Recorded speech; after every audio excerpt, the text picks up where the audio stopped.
Feast your eyes on this news intro once again. How about that?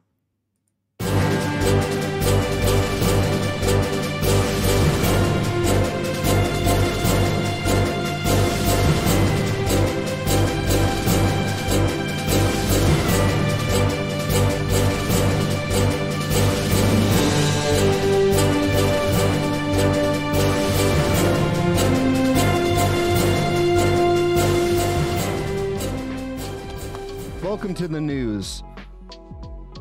Nahiko, are you there? Yep. Hey, what up, man? What up? Not too much. I am quite impressed by this introduction, really. The edits are strong. Thanks, man. Been having some fun with it. Been playing around. I'm like, okay, so I'm gonna do news. So what would what's the ideal thing to do? And it's like, well, I'll make a fake horrible news intro and make it funny. So we did it. Amazing. Like I feel bad with my Twitch setup right now because this intro is on point. Really. I'm jealous. Don't feel bad, man. If you get no life and decide to put all of your free time into streaming, then I think you can probably be way past me. Basically, all I did though is go to Envato Elements and just download one of their like stock news intros, and then I went through and just like made a bunch of clips fit in there. Yeah, but it just works, you know, and that's the most important. Thanks, man. Well, how's your day going? Pretty good, actually. Pretty good. Yeah. I'm quite happy with my drop today, so yeah, everything's fine. Do you have a link for it? You should drop it in chat. Sure. I think I'll just drop the Twitter link because it's the one that makes the most sense. Here it is. Guys, if you want to have it a look, if you haven't already, I'm not sure how to introduce this. Well, I can help you introduce it a little bit because I'll explain how I came upon it. I was just browsing through my Discord, and I've got a whole section that is for people to share news, and someone shared this with me. And I started going through it. As soon as you started talking about it being a magic trick, I'm like, okay, Nahiko's on some shit again, because I remember when you hacked Foundation, and I was like, what is even going on? For those that don't know, can you explain a little bit about your background and what you have been doing in the space? Oh, gee, it's a good question. In 3 words. Oh, I'm done. Perfect. No, I've had someone ask me what it is I do, and I was like, is that art? Yeah, I guess so. Wait, is that hacking? Is that bounty? I don't know. Yeah.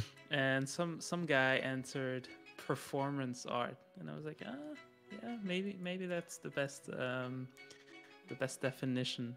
So what I've done until now, so I started with what you could call regular hacks, and doing basically digital graffitis. So that's the one you mentioned on Foundation, for example, where I was able to access one of the pages from the website and display an image where it shouldn't be, which is kind of what a graffiti is, right? Taking up public space to put up what you want to put, like some art or whatever. Yeah, that's exactly what it is.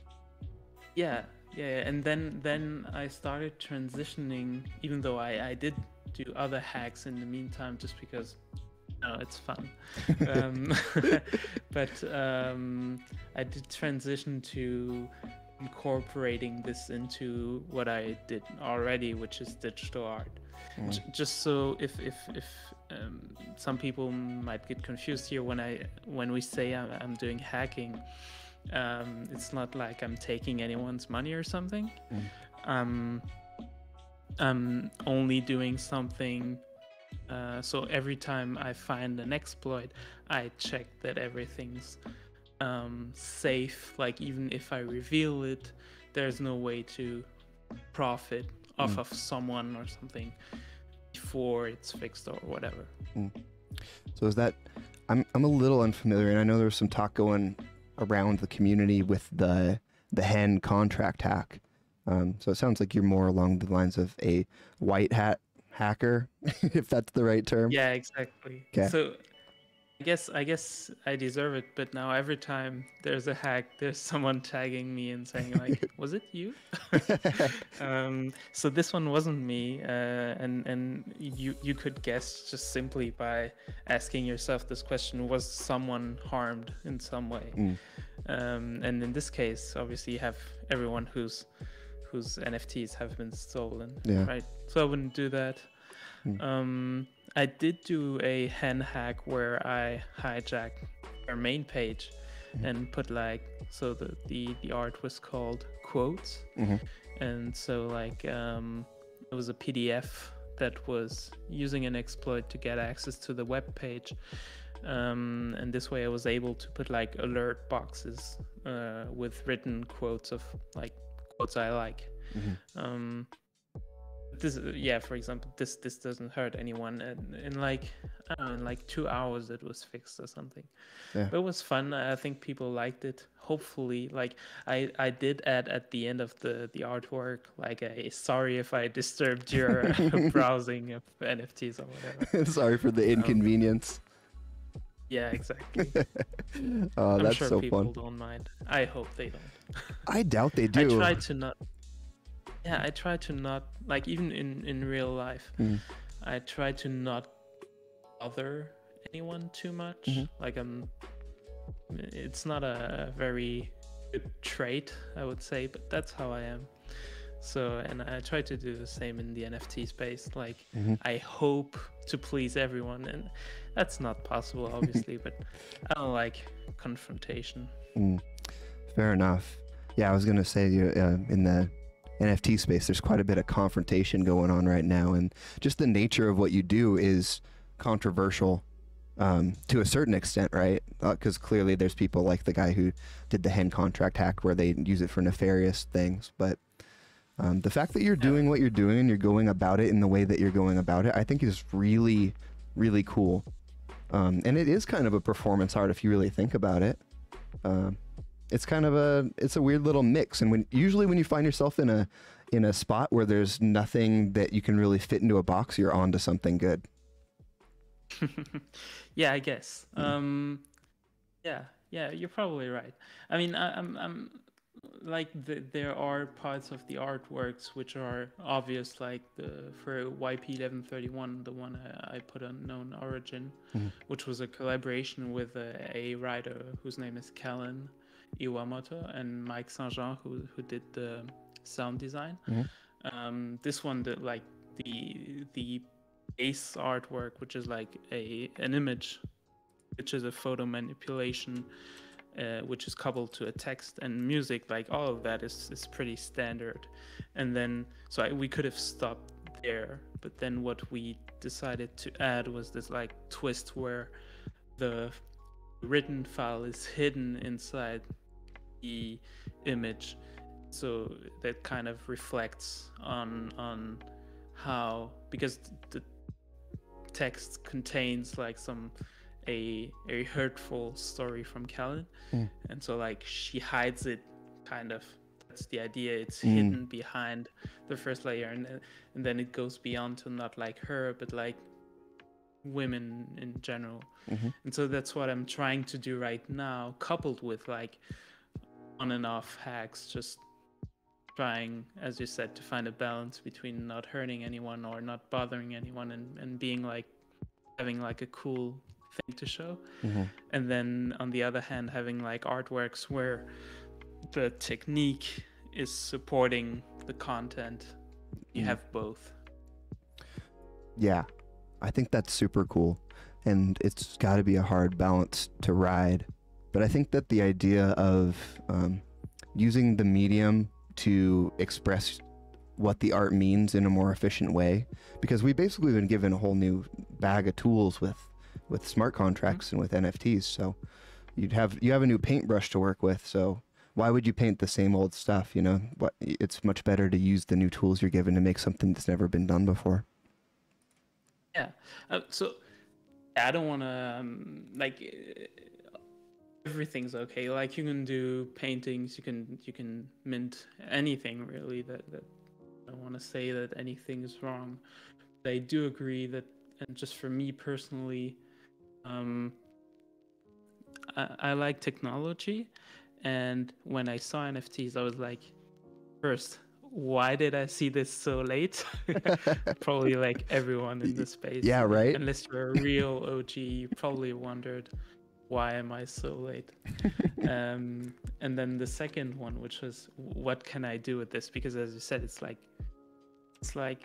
completely new. It's like as if we had discovered paint on canvas.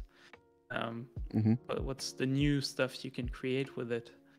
And I think there are some people, and I'm probably gonna be annoying again because I always mention the same names, but obviously Pack is probably the easiest name to mention. Yep. In the way he, especially as a famous artist, like if you compare him to Beeple has done like crazy numbers, and his art is what it is. It's pretty unique. But Pack kind of exploits the possibilities that come from smart contracts a lot better, I feel, for now. Maybe it will change. But, or at least he's more interested, or they are more interested in it. Yeah. Sure. Yeah, Pack is definitely more on brand for that, pushing the envelope of what is art and what we can do with NFTs for sure. His what was it? It was his latest one, Sotheby's. It was one of the big houses, but his latest one with all the cubes and stuff was really cool. The titles one?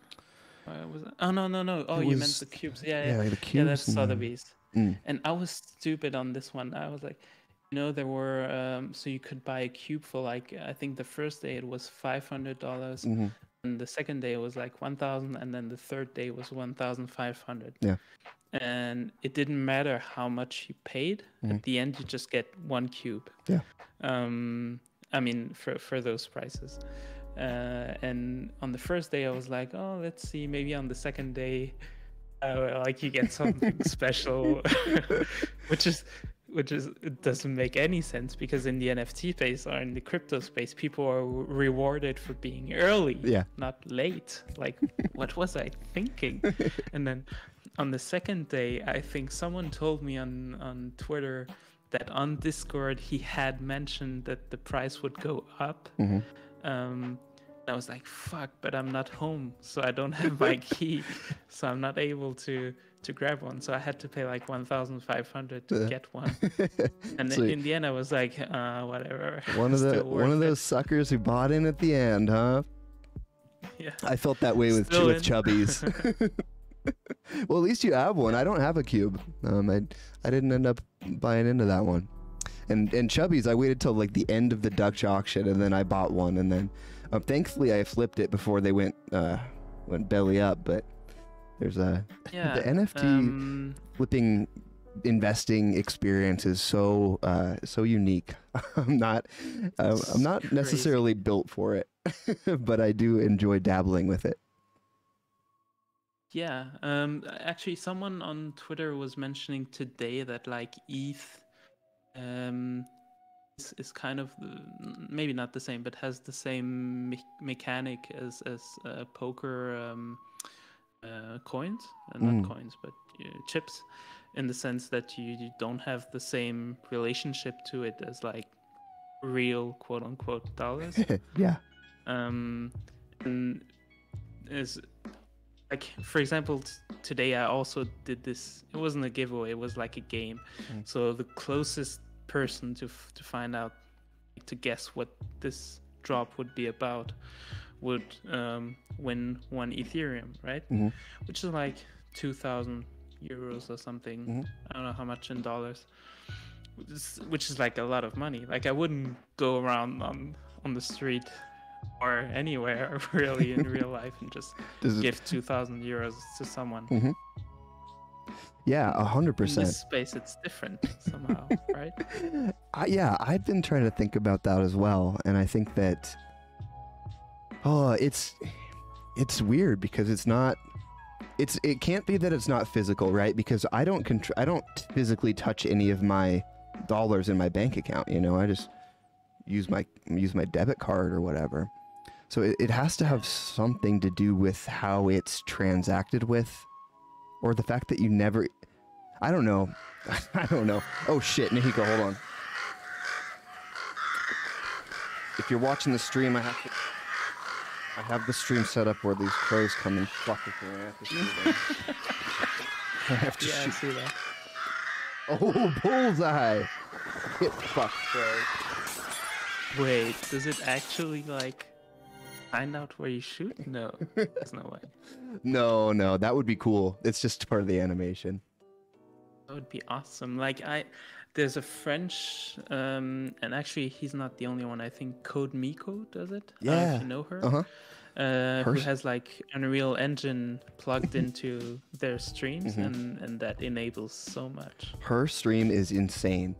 It's actually the future. It's so crazy. Yeah, she's a bit too crazy for me to watch. I don't watch it, but I respect it. Yeah. I love the technology behind it. It's Certainly. Crazy. Yeah. 100%. All right, man. Well, let's get to the meat and bones. Let's get to the meat and potatoes, I guess. Unless you eat bones, but let's dive into what you're talking about today.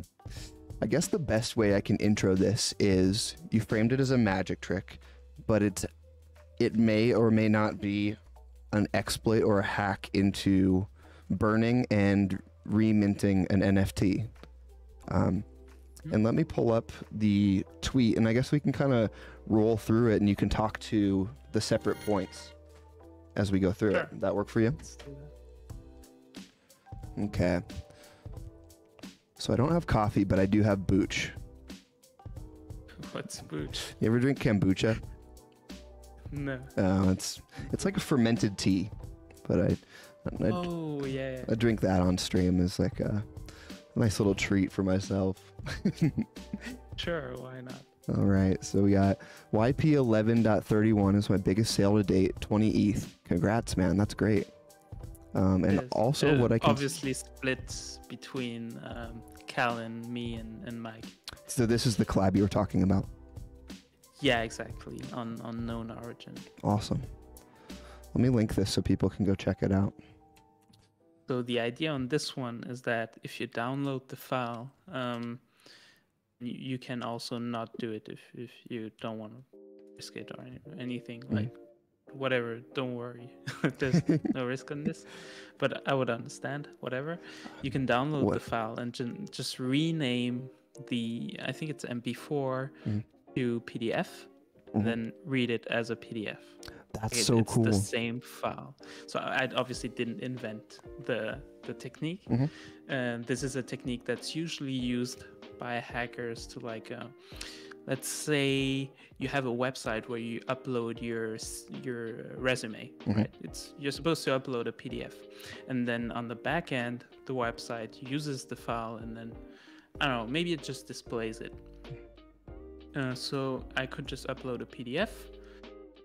It would display it on the website. Cool. What if I want to exploit that? I could change the content of the file, have it like being code, and then try to upload it. But the website would say, hey, that's not a PDF.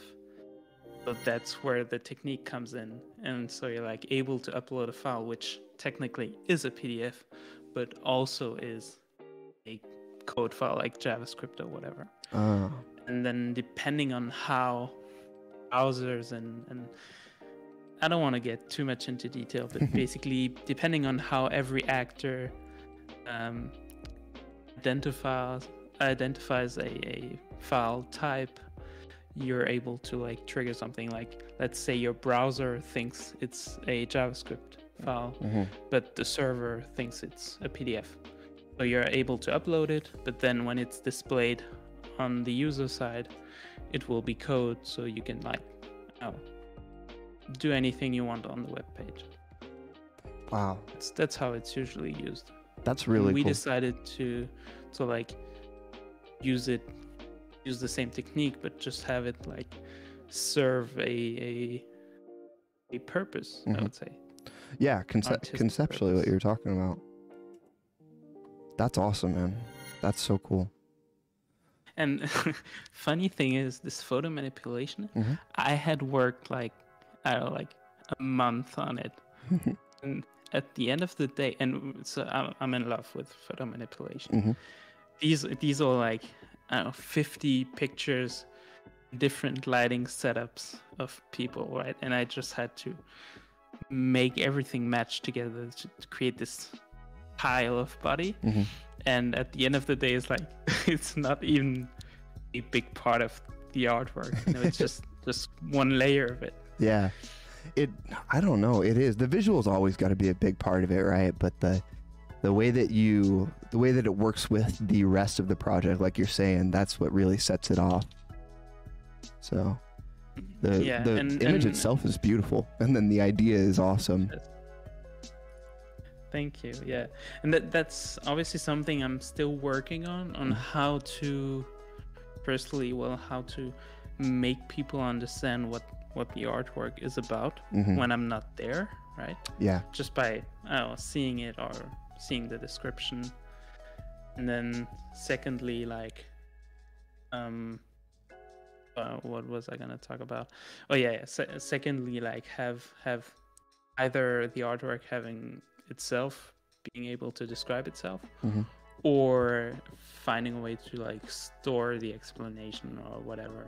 Because when you go onto the site right now, if I wasn't there to explain to you and you weren't there on Twitter to see the thread, you probably wouldn't understand what it's about. Right. I guess. You wouldn't. Kind of needs an explanation to a primer, like an artist statement or something to pair with it. Yeah, I should have put that in the description. I was going for the cryptic. I mean, it's kind of a user manual, right? You have to download and then watch it, rename it, and read it. That makes sense. Who's gonna do it, right? I don't know. Apparently, someone paid 20 ETH to do it, so I think that's pretty good. And the funny thing is that was my blunder. So on Known Origin, you don't have like a timed auction. So I was just putting up a regular auction and saying like at midnight, whatever, the auction stops. And so Crypto 888, he bid 18.88 ETH, obviously, and then classic move.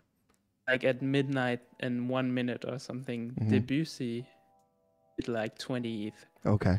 And so the artwork was sold for 20 ETH, but then I had to go to Debussy and say, man, that was like after the deadline. Would you mind sending it back to me? I send you the 20 ETH back, and then I sell it again to Crypto 888. So, and that's what happened. So huge props to him for like sending it back to me.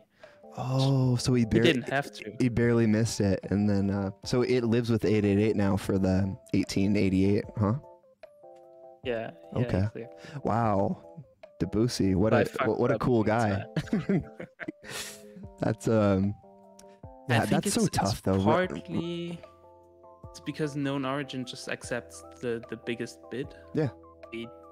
So when the transaction went through, his bid had came through between me signing and the smart contract executing or something. Oh, so yeah, so you accepted it right at midnight, and it just picked the wrong one during the intro. Yeah. Huh. And yes, chat, Debussy is a saint. Yeah, that's crazy. That's why he has this name also. Yeah. All right. So talking about that, sold it, your best art piece. I would agree. I think that's awesome. And then it focused on hacks. and nifty tricks to create cool content for everyone to enjoy. Today's an important date. We're doing a magic show. Okay, so today you're doing a trick breaking one of the most important rules in NFT. Can you guess which one? Did you get anyone that guessed it right? Let's see. I don't think so. Let me verify. I mean, someone did mention the non-fungible one, but technically,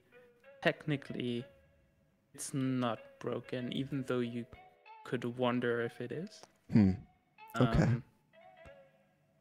Technically, it's not broken. There's still just one edition of the artwork. Okay.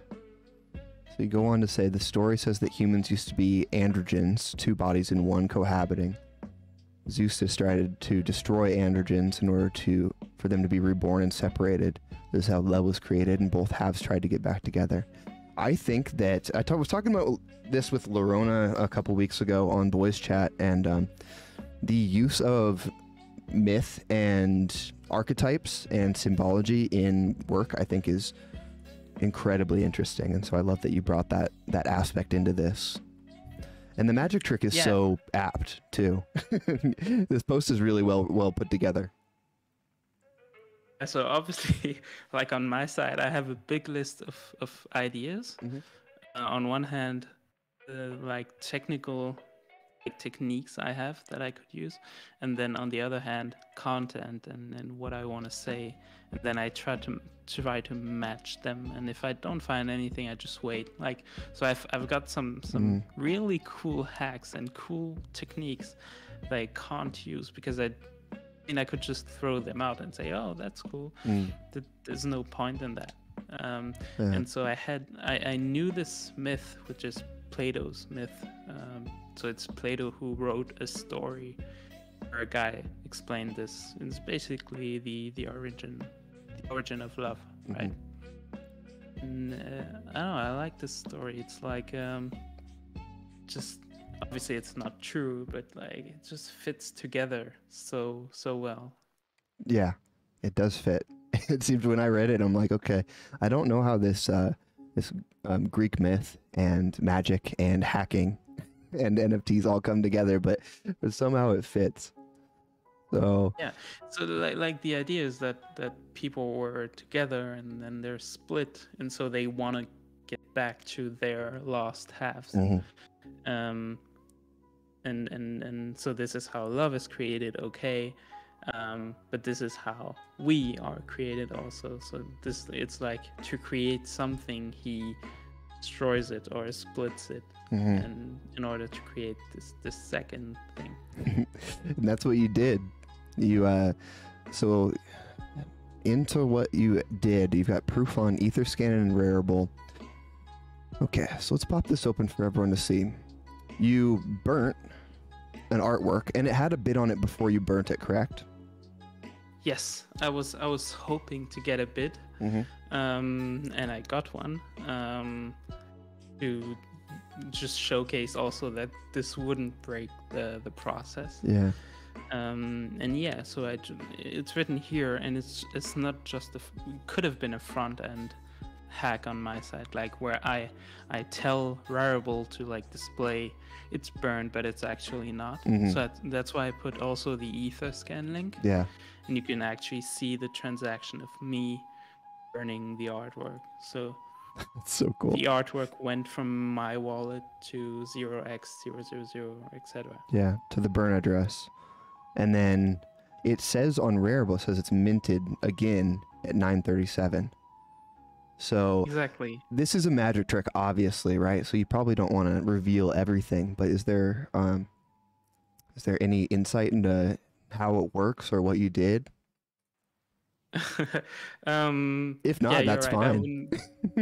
No. I mean, I'm just gonna say that it's maybe the magic trick is that there isn't one. Okay. It's really simple. Interesting. Yeah. Basically, the idea is that I was able to remint it, and so the artwork is reborn, kind of, and so that's what I went into in the thread, using the image of the Phoenix, obviously, Yeah. but just as a GIF.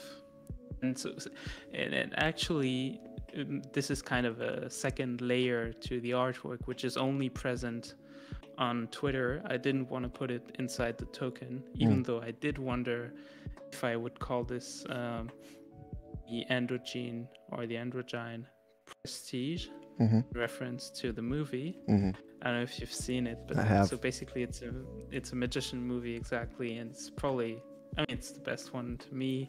It's so good. It's crazy. I had not seen it for a while. It was on my list. Like I've got a big list of movies to see, and then when I saw it, I was like, Jesus! It's like, you know, the type of movies when you see it, you're like, why the fuck did I wait so much time to see it? It's crazy. Yeah, that's definitely one of them. Yeah, it's top 3 movies, easy. I agree. It's a crazy good movie, and so like Steven pointed out, also in the Twitter thread, I tried to follow basic rules of a magic trick, which is the pledge, which is like showing you guys this is just a regular NFT. Have a look at it, blah blah blah. Then the second one, which is the turn, I'm burning it. What now? And then prestige, which is bringing it back. Yeah. And so I did reference some of it in the Twitter thread, but the Twitter thread follows those lines. And I did wonder if I would implement it in the NFT, but I thought it's kind of out of place, like because you do have this kind of also the storyline in the prestige, where, so I don't want to spoil anything, but there is kind of this mechanic also of things. Yeah, if you guys haven't seen it, duplicated. Yeah, 100%. It fits. It all fits so well. It's very clear you put some thought into it. And I was I think I commented earlier saying, is it possible when you restore the image to link, because you're reminting it essentially, can you put a different image on there? And you said you can, right? Yeah, so as you said, you're really, all you're doing is reminting it at the end of the day. So I'm just going to Etherscan and filling back in the information. I could just change one of those, for example, fees also for secondary sales, or you could just change the owner. So that's what I was hinting for the CryptoPunk one. Or you could change the IPFS link. Wouldn't change on Rarible, just because they have like a buffer for images in order to avoid having to constantly query everything. I think on OpenSea it might work a bit better. This is a struggle I had on other artworks I did, which were like programmable. It's because platforms, they don't just grab the IPFS file, they have like this tampon, can I say this in English? A buffer version of it, version of it. So it wouldn't update, so that's a bummer. Gotcha.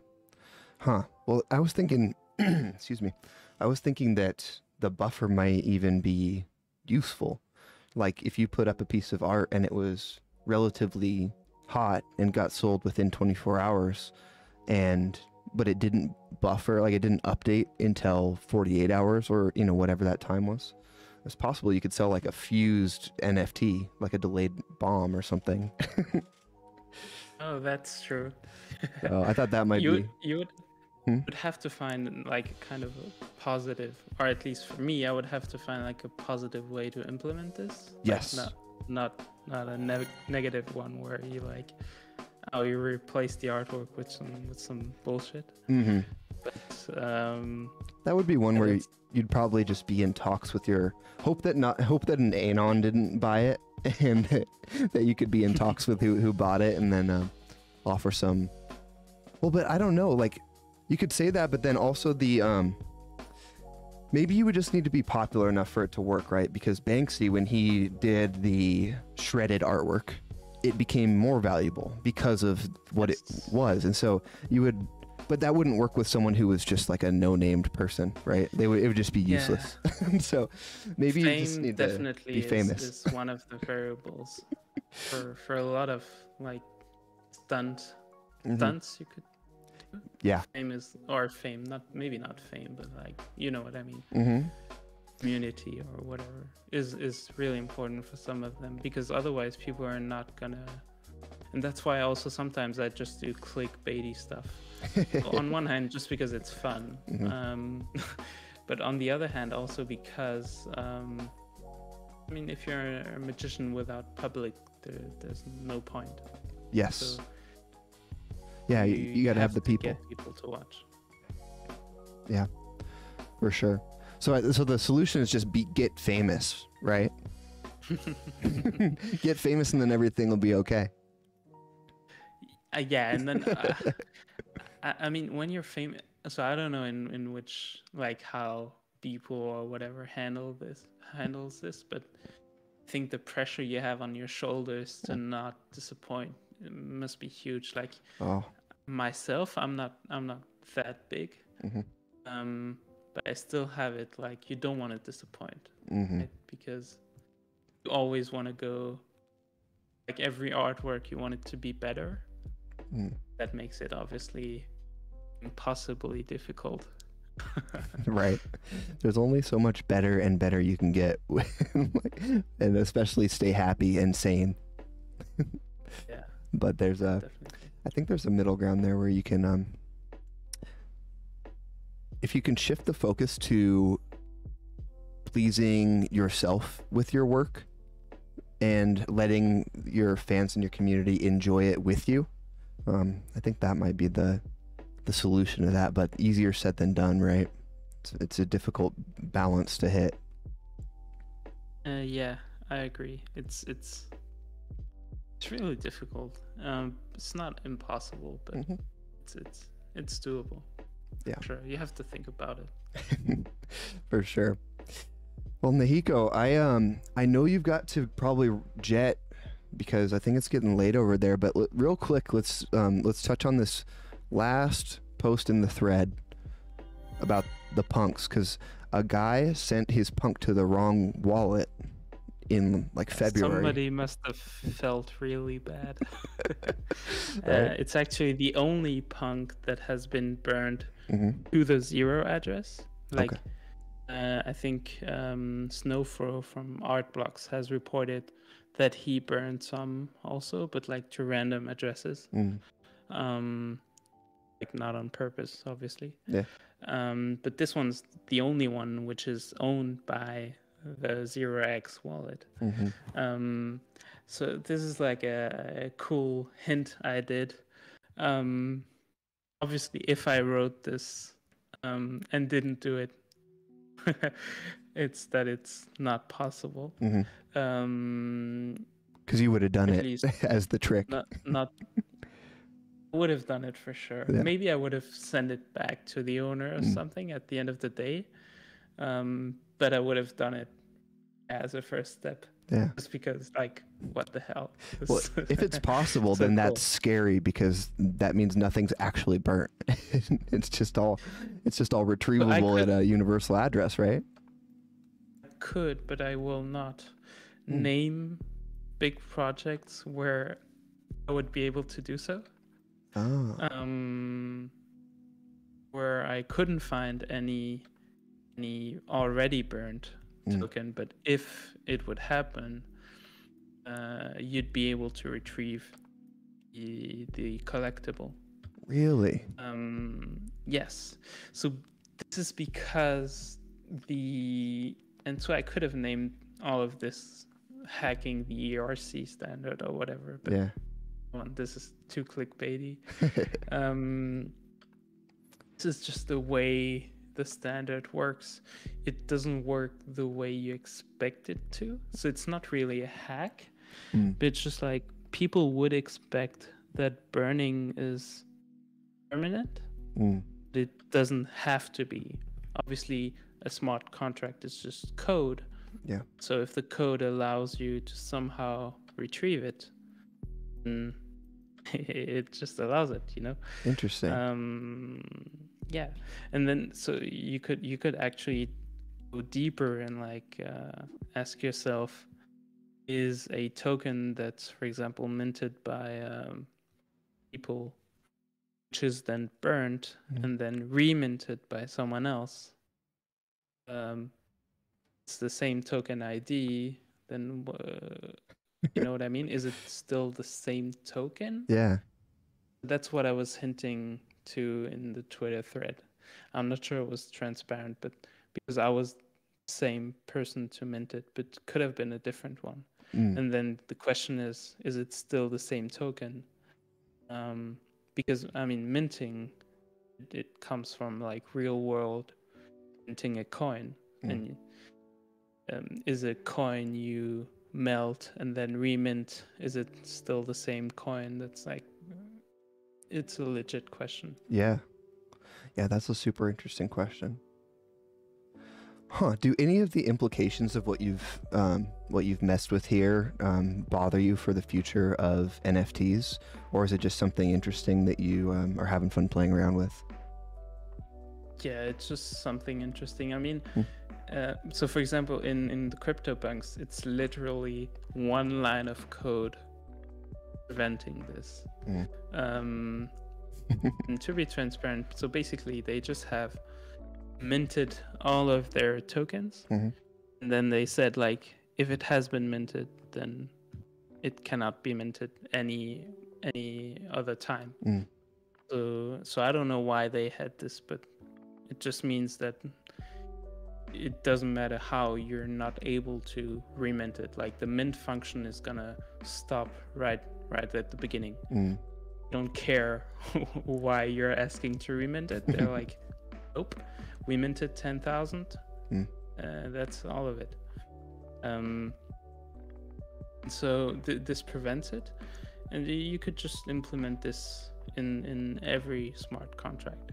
And actually, nowadays, I'm not like, don't know all of this, like all of how it really works, but I know that smart contracts right now became like kind of updatable, using like a second contract you can append to the previous one.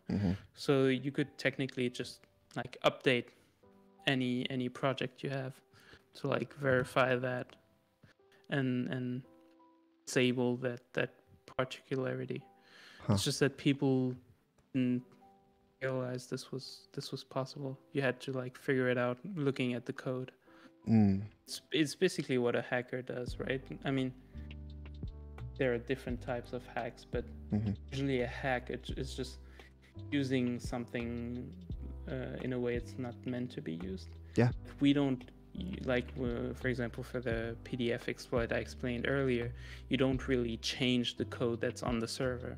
I mean, some hacks are going to do that, but in this instance, it's just using the code that's already existing in a way that code didn't expect to be used, you know? Yeah. So that's the same thing here, basically. Yeah. That's so cool. And you're so eloquent about it. It seems like you've really put a lot of thought into why you're doing it, what you're doing, and you're clearly coming up with really interesting and cool ways to do it. So I just want to thank you for doing your work and for coming on and talking with me, man. I really appreciate it. Thank you. And thank you for your kind words, and thank you for having me. Yeah, no problem. I hope I wasn't too boring. No way. Sometimes I try to like not digress. Yeah. Like yeah, talk about stuff that no one really cares about. Well, I care about it. I thought I had a blast, and it looks like some people in chat are saying that they learned a lot too. So if they didn't enjoy it, they can kick rocks, man. You're not very confrontational. I'll be confrontational for you. I'll tell them to get booched out of here. Cheers. All right. Well, playing the round of applause. Thank you so much again for being on. Have a good rest of your night. I'll probably follow up with you in a few here, but yeah, have a good night, dude. Thank you. Thank you.